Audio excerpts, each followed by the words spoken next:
নিয়োগ দুর্নীতি মামলায় 2023 সালে উঠে এসেছিল বাগদার রঞ্জনের নাম। এবারে সেই বাগদায় আবারও বেআইনি নিয়োগের অভিযোগে তোলপাড় পড়ে গিয়েছে।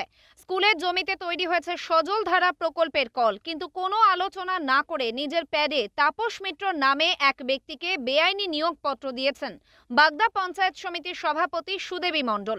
এমনই অভিযোগ তুলে সোচ্চার হয়েছেন বাগদার বয়রা গ্রাম পঞ্চায়েতের মোস্তাফাপুর গ্রামের বাসিন্দারা।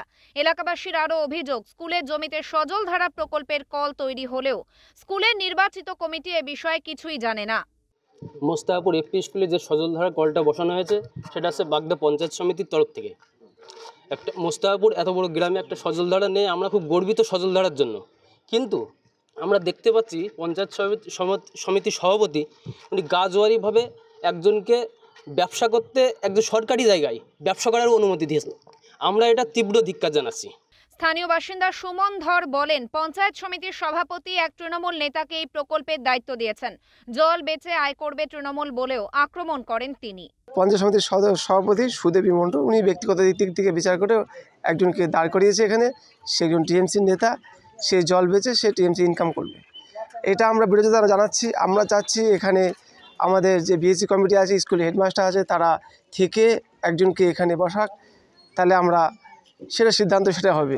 যদিও এই অভিযোগ অস্বীকার করে পঞ্চায়েত সমিতির সভাপতি সুদেবী মণ্ডল বলেন, স্কুলের পড়ুয়াদের বিশুদ্ধ পানীয় জলের জন্য সজল ধারা প্রকল্পে নির্মাণ করা হয়েছে। উক্ত প্রকল্প সঠিকভাবে পরিচালনার জন্য তাপস মিত্রকে নিয়োগ করা হয়েছে এবং সব নিয়ম মেনেই তাকেই নিয়োগ করা হয়েছে। পাশাপাশি তিনি জানান, সজল ধারার কলটি পঞ্চায়েত সমিতির তরফেই করা হয়েছে। এটা সঠিক পদ্ধতিতেই নিয়োগ করা হয়েছে, হয়তো সবাই জানেন না আর কি। বিষয়টা হচ্ছে সজল ধারাটা পঞ্চায়েত সমিতির থেকেই করা হয়েছে, ওটা স্কুল ভিএসসি কমিটির কিছু না বা স্কুলের কোনো বিষয় না।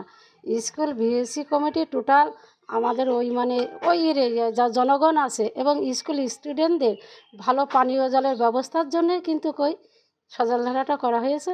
এবং একটা খোলা জায়গা এবং একটা সরকারি প্রতিষ্ঠান, ওখানে শিক্ষক যারা তারা তো 24 ঘন্টায় থাকেন না, ওইটা সুরক্ষিত রাখার জন্য, ভালো রাখার জন্য একজন নিয়োগ করা হয়েছে। ওটা পঞ্চায়েত সমিতির অলরেডি আলোচনা করে করা হয়েছে।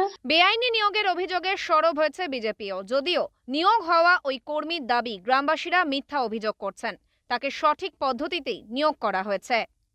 উত্তর 24 পরগনা থেকে সুকান্ত চট্টোপাধ্যায়, ওঙ্কার বাংলা।